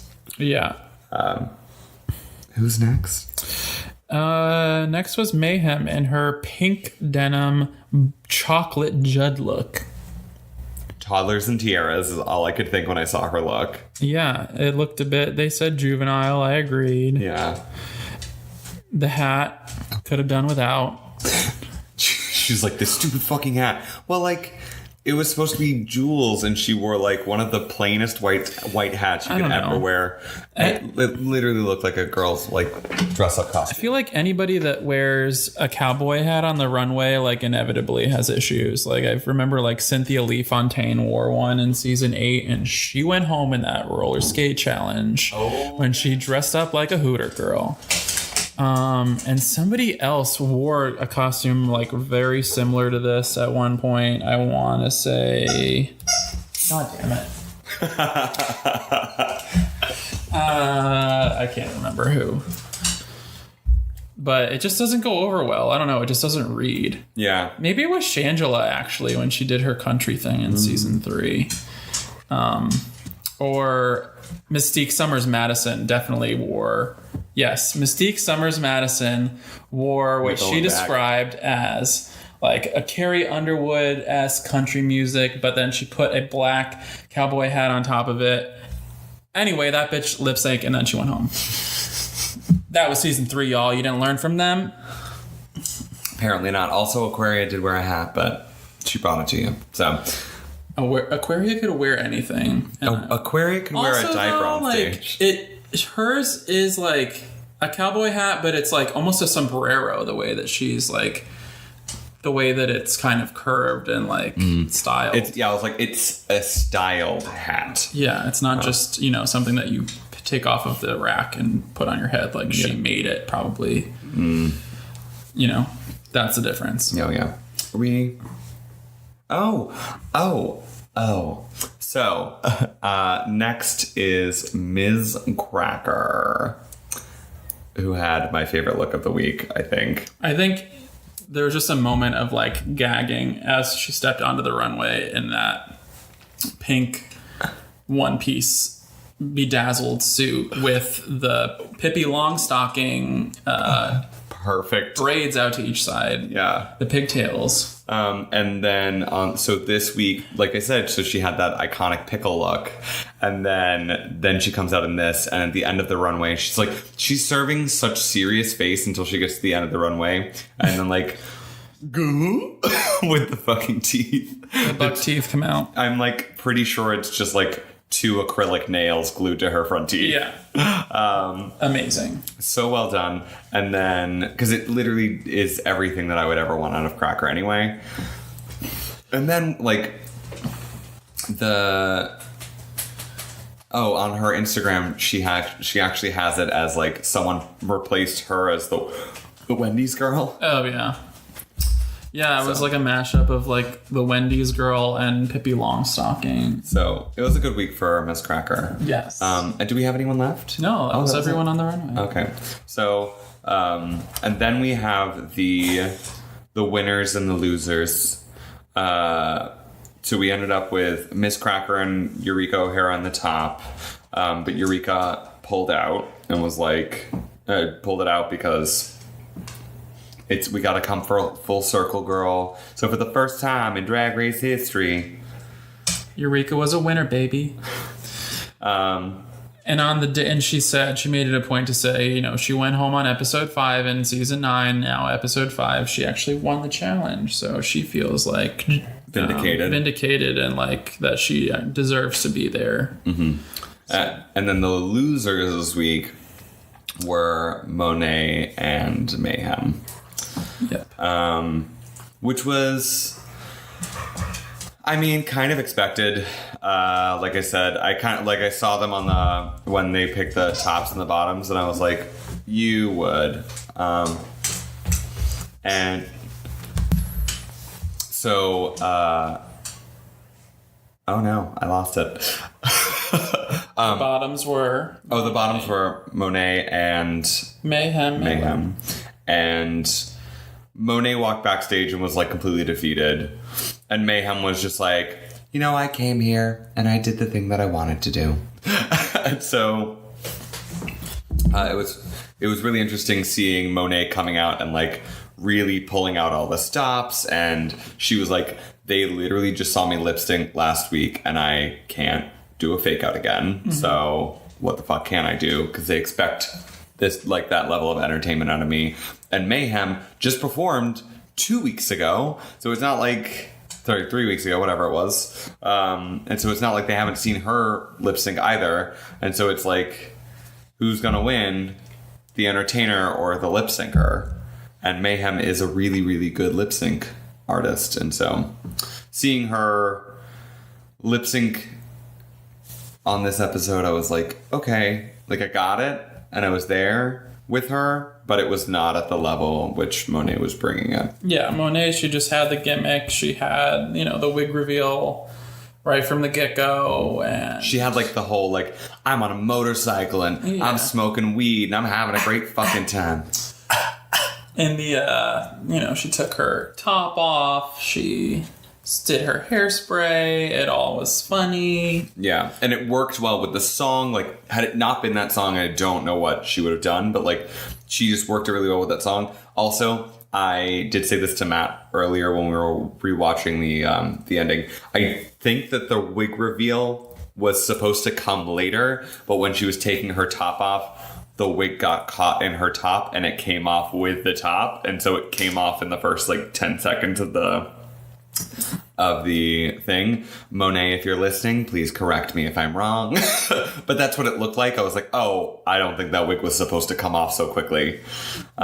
Usually it's like saved for a moment, once the song gets going, and it was immediate that she flipped her head and the wig just came right off. So I was thinking that, like, when she was doing the 30-second intro with the motorcycle, I figured at some point when she was doing that, she was supposed to throw the wig off. Mm-hmm. But she did like a great improv bit with smoking weed and revving the engine and making Shania Twain laugh. And really, if you're going to be performing fucking Shania Twain song, you better make her laugh. Mm-hmm. So, and then of course, Mayhem lost her dreams after 10 years of applying to RuPaul's Drag Race. Yeah, I mean, I think she did what she went there to do. Like, obviously, that she would have liked to win, but I think she kind of showed as much as she could have, and she got to a point where she was like, I'm having fun here, and I'm glad to be here, and that's the point where you go home.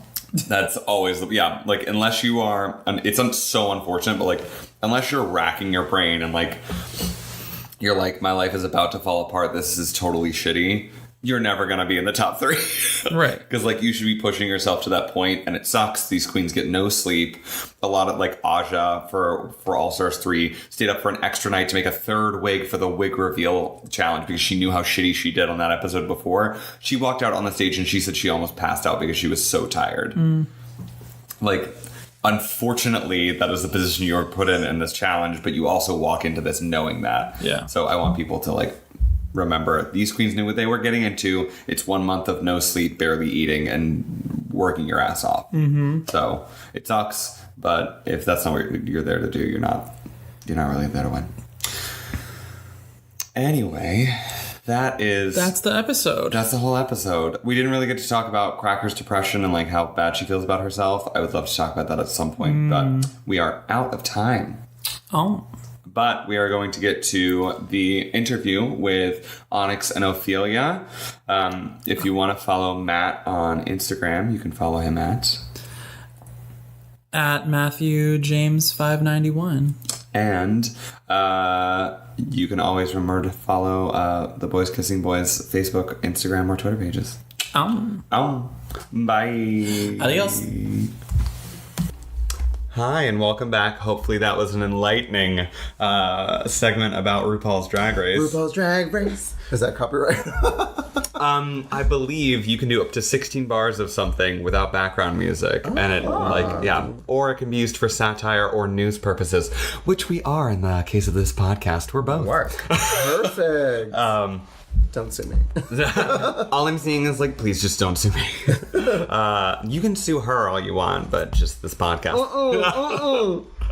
She's got 40,000 followers on Instagram. She can afford it. Shit. I ain't lying. So we're back with Ophelia and Onyx, and Hi. we are. Oh yes. Yes. So I have a couple of questions for these lovely queens. Oh God. I'm ready. My body is ready. I bet. So my first question to the last drag queen that was on was only a week ago. I was like, drag queen. yeah, I was like, I try and space it out, but like just because they happen to be in the area, it And worked we're out amazing, so. really well for us. I'm saying. At least you didn't have to drive to Philly. True. Well, I mean, my boyfriend will be moving down to DC though, so Philly will be on the way at some go. point. Hey, word. And I do It's have expensive. I was just in DC like a few weeks ago. I went to Haters Roast DC. we went to Haters Roast in New Haven. I thoroughly enjoyed it. Party. Wasn't invited. Well, I would have invited you if I would have known you existed. There you go. No, I got in because of a last minute ticket. Like literally, they were like had a Groupon about it, and I like bought a Groupon, and then the seat next to Matt, our Drag Race correspondent, was empty for like the first half, and so he was like, "Get the fuck down here, we're not messing around." And so I got to see like from fifth row. Oh, that's awesome. So I paid $20 to see Trixie Mattel up close. Yes. And I got to watch Aja totally bomb. You know, Aja missed our night because we had a fucking like snowstorm. You missed nothing. I love Aja. I love Aja. She Maybe she's is not not a funny. comedy queen. You know who was like really like flatlining, but like it was also kind of amazing that she flatlined? Trinity Taylor. Really? She did really well. Yo, she roasted this fucking guy front row the entire time. Like she was calling him out. Like that was her whole set because he pissed her off early on. He was like, "Tell a fucking joke." She's like, "Listen here, you motherfucker." Like she just went off on him the whole time. Like it was amazing. She does have like a kind of a I can't think of the. She's a firecracker. Yeah, she's love like her. she's like has a personal vendetta against anyone who That's does funny. not like her. She was my favorite on season 9. I wanted her to win. Really? She was Yeah. my least favorite from the beginning. But No, I I think she's love super talented, her. and I'm so glad that she went funny. I was gonna say I'm hoping she's coming back for season 4 of All Stars Yeah. because I have appreciated her so much more since she has left. I'm really rooting for Layla McQueen to win All Stars 4. She's my favorite Rue girl. She was the only person Obsessed. who she went on and I was like, what is this trash wig? What is this trash outfit? Layla? She Layla. is gorgeous. No, I love her. Like in person. on the show, she was On the show, she was terrible. The promo, I didn't even realize it was her. I had to Yeah. watch the promo like 12 times to be like, oh, that's Layla McQueen. She's got so much better At afterwards. DragCon, Layla McQueen gave me a really nice head nod. It was like one of those like, sup. It was so like, it was kind of weird because I think Onyx had mentioned that she like knew because I made Onyx's outfit for DragCon DragCon. and the wig. So I think Onyx told her about the I was girl like in the Ophelia Starbucks Hotass. dress. Yeah. She's like, oh yeah, I saw her. She was So then she was cool. walking by and like I was standing in front of Starbucks in my Starbucks gown, and she kind of just like Very walks on by brand. and just does like one of those head nods. Like I feel like she's very like She's very like rowy, home yeah. girl. Yeah. Oh, yeah. I love her. but she's gorgeous. She's also the nicest Rue girl I've ever met. Like she's very down to earth and is very like, oh, come by my booth later, let's hang out. Let me tell you about the nicest Rugar I have ever met, and that is Paris Mariah Balenciaga. That totally I fucked that up, but Mariah Paris Balenciaga from Really? season 3. Yeah, she used to Really come to, gorgeous. and she's gonna be piss on me for for fucking up her name, but she knows that like I didn't know Drag Race. I still don't really know Drag Race which all that well. blows my mind. Yeah. you missed like the really good season. you I'm back on. So I've watched all the way back from 9, 8, 7, 6, and now I'm halfway through 5. I just Love watched the 5. whip my hair back and forth. Oh wow, that Yeah. was iconic. Oh yeah, so I just watched was that left. yesterday. So that was really great. But so Mariah was on season 3. She used to come to my bar all the time. Oh, yeah. And so that was when I. Season 3 is a good season. Yeah. Her and Morgan McMichaels ran the show for Executive Suite, which is where I used to work. I used to be the doorman / drag queen like lackey. You've never seen the Sugar Daddy fight from season 3 then? Nope. Oh my god, Mimi versus Shangela. Mimi's our hometown rude girl. Yeah. Oh, Yeah, okay. she's super cool. But cool. when I was living in Long Beach, the like hometown girl there is who's the really like kooky one? Tammy Brown. Yeah, Tammy Brown. She's from Long Beach. Love Tammy Brown. Yeah. So there's a live for vintage her. store that's attached to Executive Suite, and they like that's where she gets all of her stuff. So amazing. She is crazy, but I love her. I don't see you walking up children in nature. Come on, Teletubby, teleport us to Mars. Watch your mouth. She's got some iconic lines. Oh, totally. I cannot wait to like see them, and also when I get back to All Stars 1 was between seasons 4 and 5, right? I have no idea. Yes, sir. Yeah. So that is actually the next season that I'm watching after season 5. I'm literally I don't think you'll Yeah. enjoy All Stars 1. I think it was rushed. I think But wait, don't you? it wasn't well thought out either. Do you want to watch All Stars 1 and not see them on the original show? I think you should watch the original seasons first, though. Yeah. Okay, I was gonna say I know all of these queens now because I've Because- worked But I think with you- them, but I I think don't you should see know. them. Because I a think lot you of should those see them queens on got the bad show reps first. on All Stars Yeah. 1. Like their original seasons, they did amazingly, but All Stars 1 has a twist that fucked them all over. Oh yeah, well I know about the twist. The pair twist. Yeah. Oh, that was so awful. It's bad. No, yeah. I think you should definitely watch the seasons, like the actual seasons before All Stars. Okay. For real, yeah. Then I might it's your do prerogative, girl. Yeah, I was like I might do 3-2 or 4-3-2. 3 is amazing. I love season 3. I love 3. Yeah, 3's really good. It was very fashion-y. Which season like so did you guys start doing drag before Drag Race or I started doing drag around season 9. but like you had been watching drag Race? No, I started Okay. watching at season 6. I actually, I have a friend that's done drag since like the 7th grade. Oh wow. Yeah, very, very young, like doing like these drag competitions, like sneaking into bars. So I was always around it, and like I was like quote unquote straight, and I was like, oh yeah, like I would never do that. So like I started toying with makeup in high school because it was like very gothy, and I was wearing like this goth makeup. Also and me. I was shown an episode of Drag Race. It was the first episode of season 6, and everything was so quotable. Like mother has arrived. I was walking around like I was saying all the fucking lines, and I'm like, but I'm straight. So I had a girlfriend at the time, and I'm walking around like, work, you better work, honey, slay mama, and like. I don't know, just like all of a sudden I was like, bitch, I could do this. I just waited a few seasons, you know? And then what about you? So I came out at 22. I am currently 30. Dirty 30. Yeah. I came out at 22. This was when I was in my fraternity. I was dating a girl. I was like mean to my friends from high school who were all gay because I was trying to protect myself. You know, Very familiar. the tragic story. I always tell people it's like for like almost 2 years, it was once a month I would get like a Facebook message, someone apologizing, and then almost immediately afterwards them saying, and also I am gay. Yeah, it's, high school's hard. Yeah. Being gay in high school is hard. Oh, it was awful. It's Yeah. getting a lot better, especially Yes, with the younger totally, crowds. But, totally. So you were... So, they had like Drag Race on at their house once. And it was just like, whatever. So I've been doing Drag Race 4 years now. So I did not really watch RuPaul's Drag Race until I started to like get into drag. I wanted to have like this drag themed birthday party. My 25th birthday was a drag themed birthday where boys came as girls and girls came as boys or whatever you wanted to do. And that's where Kiki Lime Pie was born. My very first drag name. She is gone and dead. I murdered her. But yeah, that's what kind of where I started. And then so like while I was like learning how to do makeup and all that stuff, I kind of binge watched Drag Race, starting with this was when it was on Netflix. Oh, wow. I'm dating myself. I know. It used to be on Hulu, too, because I watched it on Hulu, and then they took it off. Yeah, so I was watching it kind of there. And I think the first season that I watched fully through was season 5.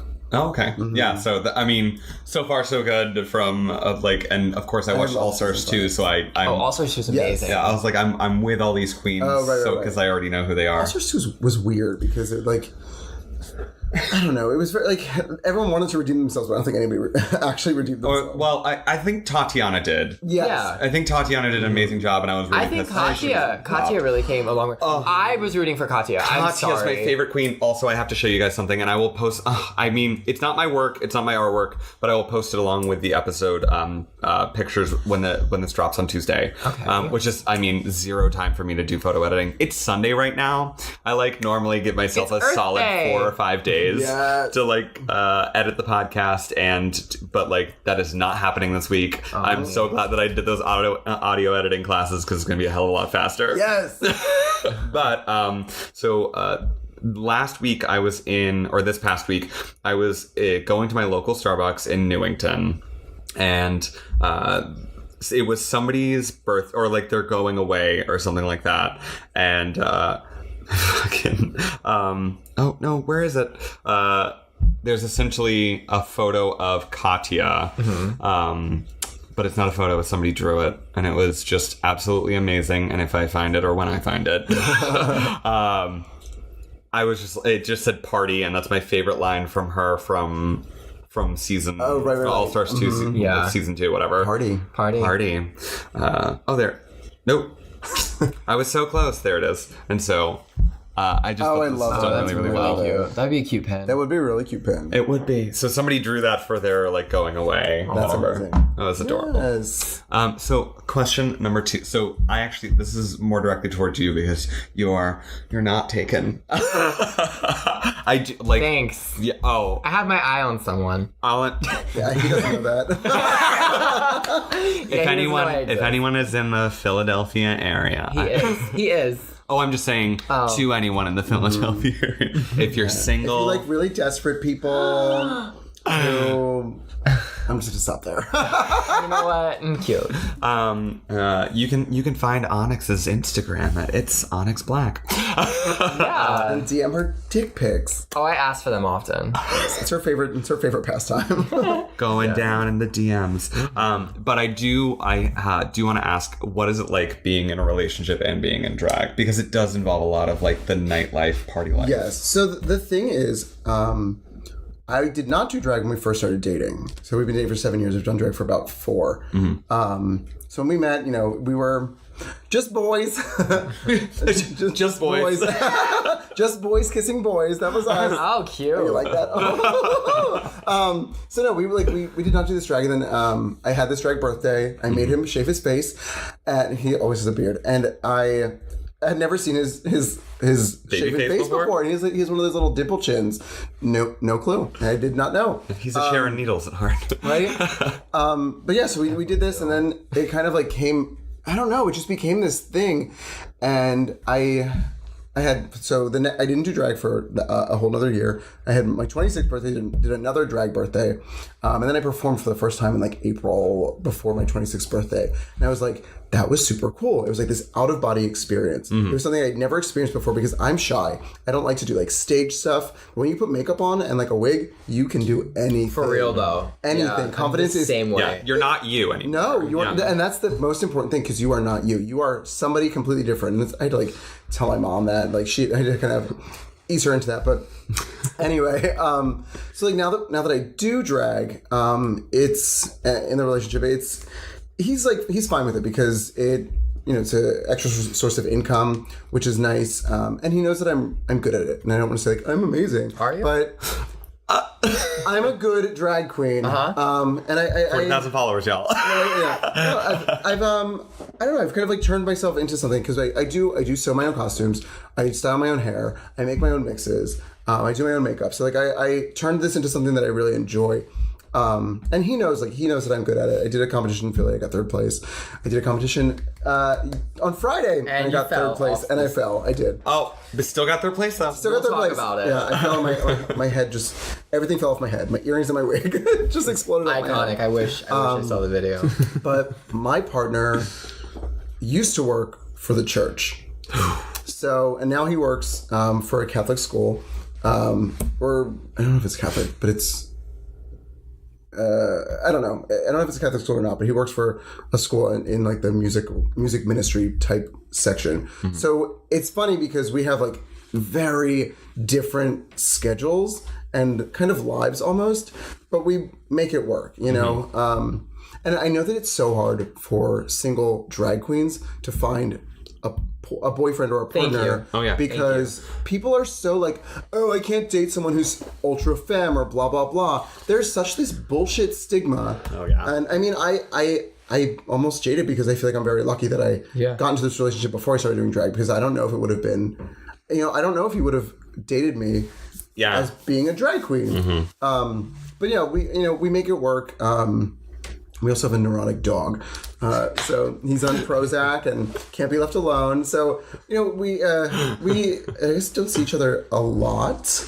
Not a lot. I mean, we live together and we see each other enough. But he works like during the days. I work from home, but then like I have gigs at night. Yeah. So like, if he doesn't go, right? No, he doesn't go because he has to stay home with the dog. But yeah, so it's like it's weird. But it works. It's just like any relationship. You just have to make it work for kind of your schedule. He's your biggest fan, though. He is. He really is. He's so supportive, and like he's also my biggest critic. So he tells me when I'm fucking up. Yeah, and you gotta have someone to do it. Yeah, and it's right. And he's helped me elevate my drag. So no, he's awesome. I love him. So I'm gonna flip the script and say, because you touched on it, what is it like being like? I do know that there's a struggle because, like I said, I was like, I have a lot of drag queen friends, and that is like a real concern of theirs, is that like no one's ever gonna love me because XYZ, and I'm like, girl, that's not true. My main issue is men. Okay, so first of all, I do promote myself that I am Onyx Black on Grindr. I look very, very different out of drag. Like I would be unrecognizable if I didn't post pictures. So either I get messages, will you do my makeup? Will you put me in drag? They don't give a fuck about me. They just want makeup. They want to be a drag queen for a day. And it's like, they treat it, it's like, I don't know how to put it. Like, it's a show. Like, well, they treat it like it's like fun and not a business. Like it's not a serious thing. It takes a lot of time and money for me to use my supplies on you, for you to go out and fuck my wig up, fuck my shit up, and like it's a joke to you. You don't care about me under this. And then at the same time, it's like men that you could be like physically attracted to think that you're like, you want to be a woman, and then like they're like, you're too feminine, and I don't know. I have this issue where a lot of men just see me as a woman, and they see me as Onyx, so they don't think that I'm who I am underneath. It's just it's hard. It's very hard. But then do you also get like I feel like just from knowing queens and having friends, it's like you either get people who want to do your makeup, or you get the people who want to just sexualize you. Yeah. You're a fetish to them. Oh, well, I get a lot of men from other countries. They've offered me farm animals for marriage. I literally, Shut up. I swear to God, I've been offered goats and chickens. All right, so you've named the episode. Yeah, right. So, yeah, like I literally have, look. Oh my God. I get fucking phone calls on fucking Facebook all the time. Weird Men from videos. other countries. And like they're sending me dick pictures. Like, hey, beautiful, sexy woman. Like, and like somebody the other day was like, are you gay? And I'm like, I'm clearly a man. I do not look like, I'm not a fishy queen. Let's first of all say that. And that's the funniest thing is when people see your pictures and they, because you get comments, I get comments. We do like drag makeup. Oh yeah, I was about to say, you guys do real drag. We don't makeup. look like women. No. And people like. When I started, I was very fishy. When I first, I was a fishy queen. But people think my body's real. Yeah, like a lot of men will like. Okay, well, like for example, last night I had a man. I'll be 100% honest. I had a man come up and offer me $20 to make out with him. I took it. I took it. If he's paying me, nothing wrong with sex work. If he pays me, I have nothing against sex work. I think you got to do what you got to do. Yeah, $20 is $20. $20 is $20, and your tongue was disgusting. But like, But you got that money. I got that money. Hey! So you didn't say how long. Oh my God. Yeah, I'm dancing on the block, and I turn around, and she's just making out. But that's the guy that paid me $20. Yeah. I'm like, I was like, no tongue, and I'm like, sweetie, go away. I'm trying to dance. No, she wasn't. She was like, more. Oh my gosh. I don't know, but Grindr's hard. I make out with people in drag though. I do. I've seen it a few I times. actually like during my numbers, I will go up and I'll make out with boys in the audience. Boys missing boys. Hey. Because that's consensual. No, like if they're holding out $1 and they're like kind of seductively looking at me, I'll like grab their face and pull them in. Like at this competition I'm doing in Philly, I actually like during my number last week, I pulled a man on stage and I wrapped him in caution tape. Oh, you didn't know him? No, I didn't know him. I wrapped him in caution tape and I licked his stomach. I go over, I push him off the stage, and I grab like this bear that's sitting side to stage, so I just make out with him. And you gotta do what you gotta do. Yeah, like girl. if it STDs aren't a thing. No, well, consent is not a thing. Well, okay, first of all, What's a herpy? what's a herpy? Yeah, I don't know. What's a herpy between friends? I don't know. I don't know. She's young. She'll grow out of it. Oh my gosh. I love men. Oh. I mean, you heard it here. Onyx Black loves men. So if you're a man, and this supernatural slut. So what is your favorite part of drag, and then what is your least favorite part of drag? Okay, ready. I feel like the least favorite part is everyone's the same thing. But my favorite part of drag is becoming somebody completely different, taking an idea that is in my head and putting that idea on my body the way that I want it to be. So, and that's where I'm kind of going back, and I feel like I'm, talking about myself a lot about how I sew, I do the hair, blah, blah, blah. I do the whole look head to toe, and I do it and I'm so proud of myself that I taught myself to do that and that I can do that because I can take the look in my head and put it on my body exactly how I want it. And that is my absolute favorite part of drag, is becoming this character and this person that has this confidence, this ass, these titties. Oh my and God. Just this breastplate. Right? I'm confident and I love what I do. And another thing, which is kind of going to go back to, so I do a show in Westchester, Pennsylvania, every Tuesday at the Split Rail Tavern. It's karaoke in a small college town where it's on the main line where it's very white, bright, and polite. That's pretty much Westchester. It's just it's bougie AF, and these people don't really know what drag is. And I brought me and the girl that I work with, Roxanne Rolls. We do this thing, and we provide this safe space in a small town for this gay community, and we bring drag to people who wouldn't initially see it. So that's also one of my favorite things. So just to have created this community, in a small town, and just like I said, providing a safe space, because it's so important for the queer community to have a space that they can feel comfortable in and be themselves. So that's another one of my favorite things about drag. That's a pretty answer. Pageant, right? And then your least favorite part. My least favorite part of drag is how long it takes, and the fact that I can't pee. The tucking. Yeah. It's like the tucking / that I can't, because I wear 3 pairs of Spanx, 4 pairs of pantyhose, and duct tape. I'm going to make a catheter for queens. Oh my God. You would make a killing. All it does is it leads out the side of your the side of your outfit right it's like here. It comes out of your arm. You're just like, hey! Waving, pissing on the crowd. Kiss play. Honestly, if it was my pee, it would probably just taste like tequila.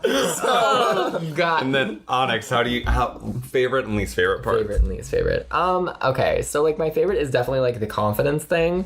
So I'm sure even Ophelia knows this, because she's known me as a boy and as Onyx for the past year. Unfortunately.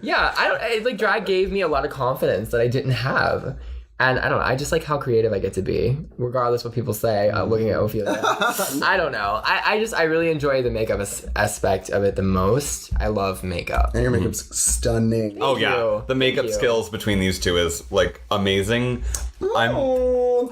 I went back a little wise into your Instagram page. Oh, girl, I deleted all the bad She's ones. evolved. Girl, so did I. Everyone's like, oh, you've only had Instagram for 2 years? I'm like, no. I have a problem with Archive deleting. that shit. Anything that used to have Valencia on it is fucking gone, because nobody uses filters anymore. Right? Oh my gosh. No filters allowed. I actually never used filters. We don't, I don't either. Back when it came out. And so your least favorite part of drag? Obviously tucking. Tucking, yeah. I wear this oh my God, I'm totally about to get red. Ophelia's, her face. I wear this thong for tucking. Hold on. This is not just a thong. No. This is not just a thong. This is not a pretty thong that you go to Victoria's Secret to get. These are those cheap fucking thongs that you get with those costume Amazon corsets. Yeah, I wear that little thong thing, the little triangle, and it has this string. It's disgusting. And I pull it far up there, and I just pull everything back. Can I segue real quick? Sure. So, speaking of this fucking thong, last night, we got back from the gig, okay? No. I had showered, ordered pizza. Onyx, barricaded herself in one of the bedrooms. And, I'm downstairs getting ready. The 2 friends that we're staying with are, sleeping on the couch.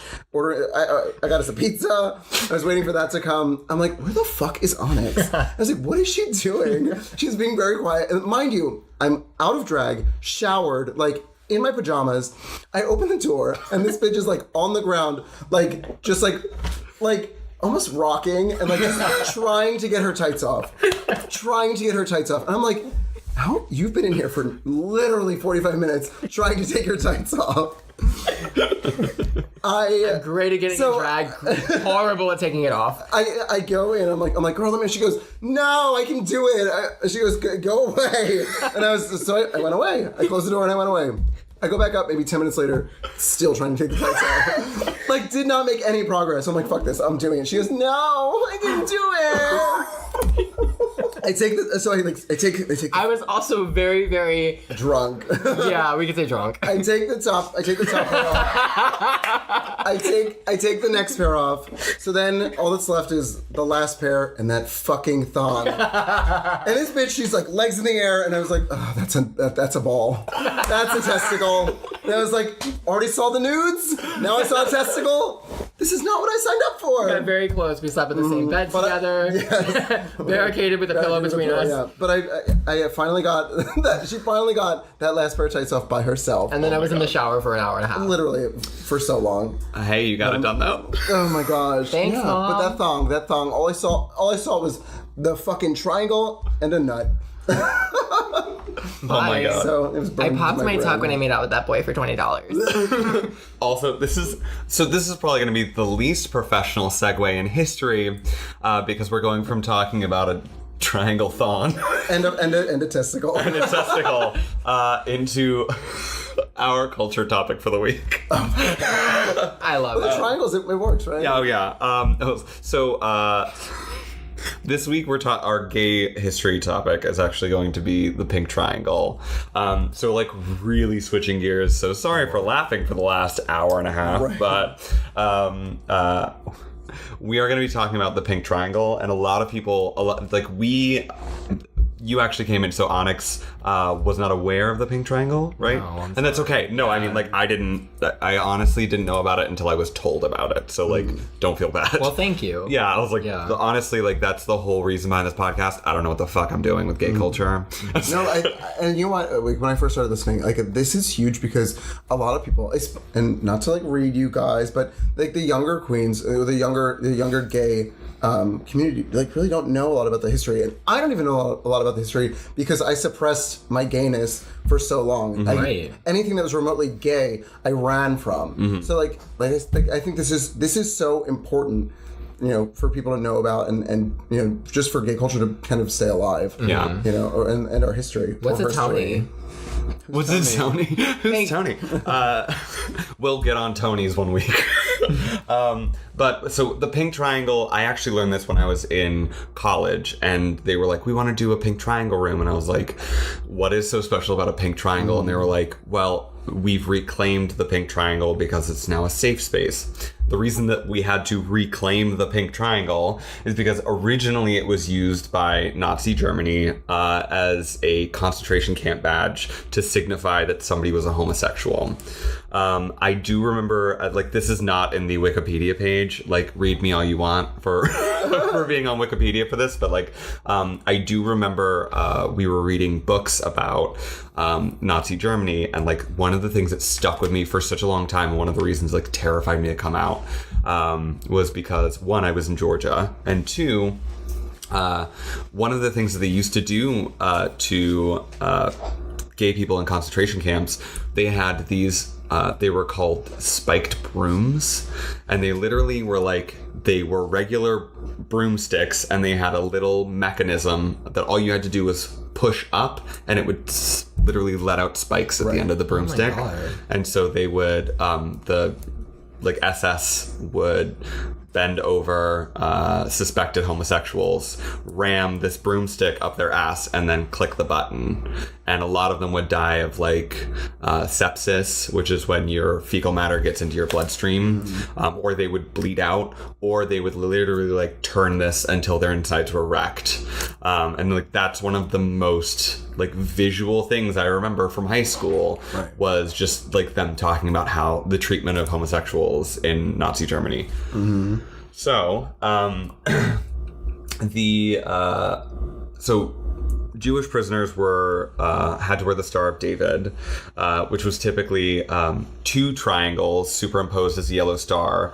Political prisoners wore, like Jehovah's Witnesses, antisocial prisoners, and any others that the Nazis deemed undesirable were also had their own signifiers. But the pink triangle actually grew out of the Star of David, which is something that I was not aware of. The camps were liberated by the end of the Second World War, but the number of gay men that died in concentration camps is hard to estimate. Mm-hmm. We do have a number between like 50 and 60,000 that died. We think that there were more than that survived the camps. But unfortunately, we don't know. Unfortunately, we just don't know those numbers because homosexuality wasn't really defined until the 1870s as a state of being. Yeah. And then here we are, like by the time we'd gotten around to the gay rights movement, it's less than 100 years later. But during the civil rights movement, it was the 1970s. The pink triangle was adopted as a symbol for the gay rights movement and a symbol of protest. Some academics have linked the reclamation with publication of the concentration camp survivor Heinz Henger's memoir, Men with the Pink Triangle, which you can still buy today. Like, I looked it up. You can buy it on Barnes & Noble, which is surprising because Barnes & Noble, for some reason, does often has more of a Christian leaning. Oh, really? Yeah, bias. Wow. I didn't know that. Yeah, Barnes & Noble, that's why I was mad when Borders closed down, because Barnes & Noble has a high Christian leaning buyout, and then Borders was more we'll have a little bit of everyone. Right. Mm-hmm. Barnes & Noble has since changed a little bit since Borders closed, but still. Right.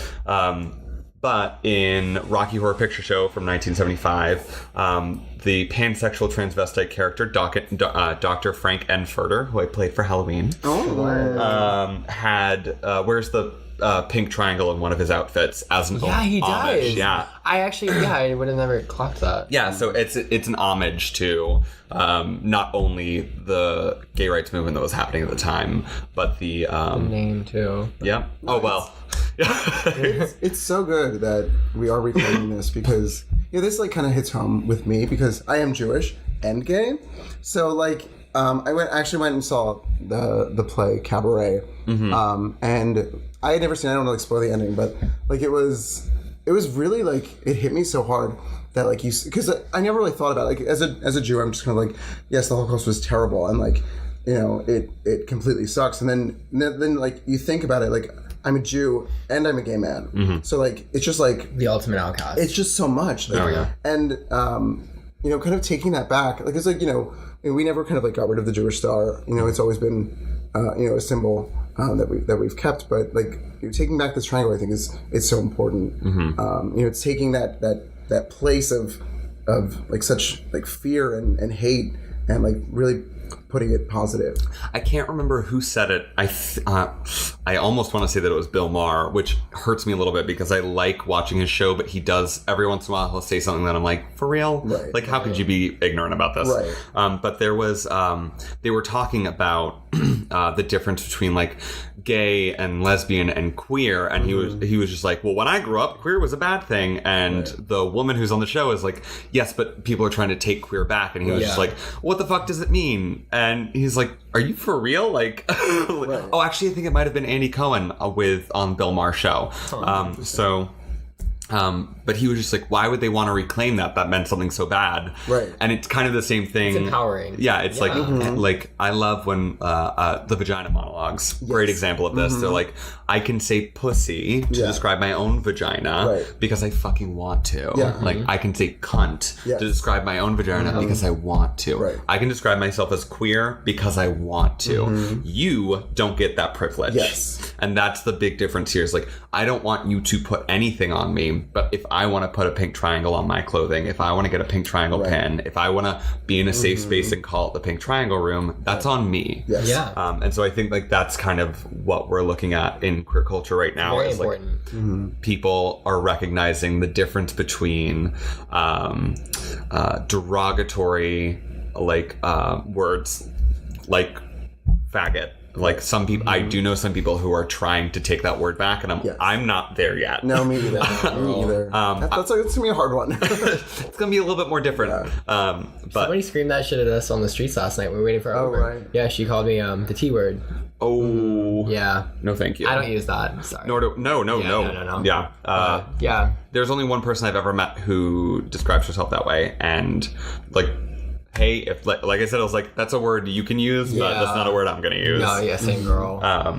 And so the AIDS Coalition to Unleash Power, ACT UP, as like if you guys have seen Rent, they say ACT UP, fight AIDS. That's actually because ACT UP is a coalition group from the early 90s, late 80s. Cool. I feel like Onyx has never seen Rent. I haven't. I'm sorry. She's very young. No, it's okay. It's okay. But they adopted an inverted pink triangle along with the slogan "Silence equals death," and it's the logo shortly after its formation by 6 activists in New York City in 1987. After a decade of campaigning, the pink triangle plaque was installed at a memorial museum to commemorate the suffering of gay men and lesbians called the Deichu Memorial Museum.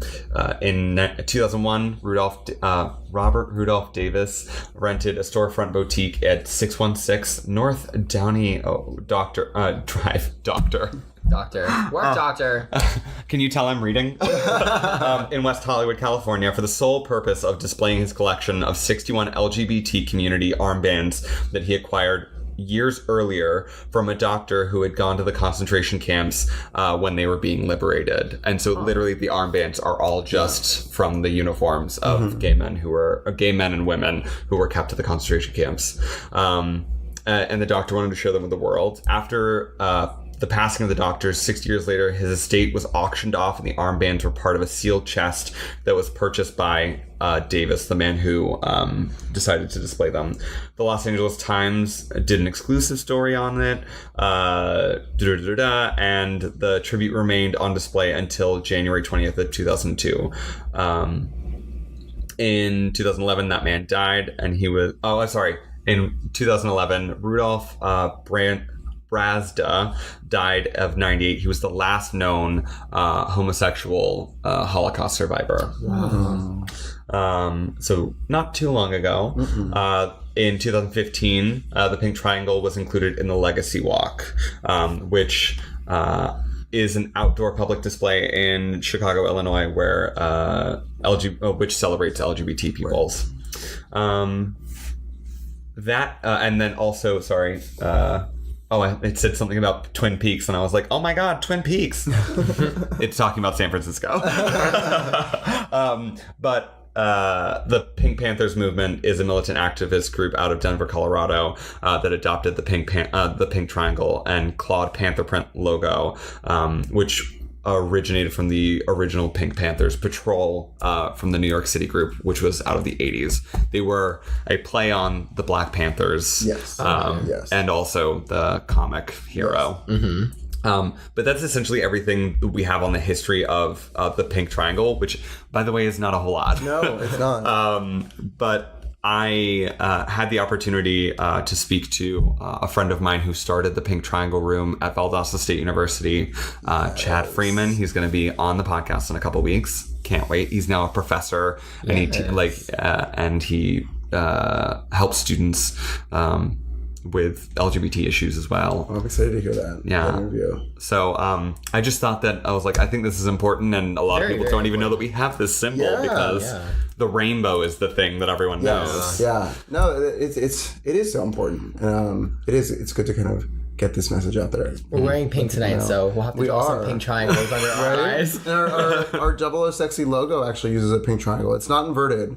Yeah. But I feel like I actually do think we discussed this when we wanted it when we were making it. Yeah, because I think we had kind of discussed kind of they're just throwing that out there because of the symbolism. Yeah. So, well, this has been wonderful. Yes, thank you for having us. much. Of course. So before we head out, of course, my Instagram is AODavidJames, and you can also find us at Boys Kissing Boys Podcast. We're now on iTunes, Spotify, all of those other places. Word. Google Play, yeah. We're on YouTube too. They now every time I come out with a podcast, it automatically gets uploaded to YouTube That's as like awesome. a music, Come on, as like YouTube. as a video with like just our icon. That's and awesome. then you guys, if you have any upcoming shows you would like people to go to. So, as you know, we are from Philadelphia or like the Westchester area. Westchester, Pennsylvania, not Westchester, New York. I have to like really be specific with that. We're bougie. Yeah, so of course my Instagram is Ophelia_Hotass. Find me on Facebook, Twitter, all that stuff too. If you just type Ophelia Hotass, it should come up. It's a pretty uncommon name. Yeah, it also she'll be linked on the promo photos from our Instagram as well. Perfect. I do a show every Tuesday in Westchester at the Split Rail Tavern. It's karaoke. And then also on Sundays at Barnaby's in Westchester. You can also find me at brunch in Delaware most Sundays too. Yeah, come on, Delaware. I live in Delaware. Word. That's right. Yeah. And then various shows throughout Philadelphia, the tri-state area. So come see me and let's hang out and let's party. Tell her the podcast sent you. Yeah, you might get something. I'll hug you. She'll fill you up. No. She'll feel your hot ass. Only if you consent. Bye. I feel like you're attacking me there. Triggered. Still too soon. Yeah, you can find me on Instagram at It's Onyx Black, on Twitter at It's Onyx Black, Facebook at It's Onyx Black, on Grindr. There she goes. I knew it was coming. No, and you can also buy my merch available at dragqueenmerch.com. I have some really cute designs, and I'm coming out with a new shirt. Who the fuck is Onyx Black? I have to plug that. Who am I? Yeah. So I also, you can find me anywhere. Philly, Westchester, where there's boys and booze. True. And then also DoubleOSexy. DoubleOSexy, yeah. Frighteningly big hair. Double the sexy, double the queen. That's right. We do custom wigs, styling, big wigs. I'm actually about to style. We're size queens. We are size queens. We love it big. We have Now lots they're of big colors, wigs. lots of colors, lots of styles, lots of lengths. Yes. So hit us up. There's one other thing I have to promote. This is Ophelia, by the way. Bye. That voice. I do have some codes that you guys can use for some products. Lit Cosmetics. If you want fucking glitter, like glitter that is just amazing. So pigmented. It's so pigmented. Lit Cosmetics. If you use the code Ophelia_Hotass, you get 20% off your order. So do that because these glitters are to die for. I use them every time I do drag and they're amazing. Also, on Vision Marketplace, you can get some color contacts. Yes, If you use code Ophelia_Hotass, no spaces, 10% off your order. So, I just fucking upped my game with color contacts, and they are You look so much better. amazing. If you do a lot of eye makeup, you need some fucking color contacts do. because your eyes disappear. Yeah. I've worn them from day one, yeah. So yeah, Vision Marketplace. I use I don't know, Hydrocore Solotica or something. It's pretty. Yeah, the color is crystal. It's really cool. So do that too, okay?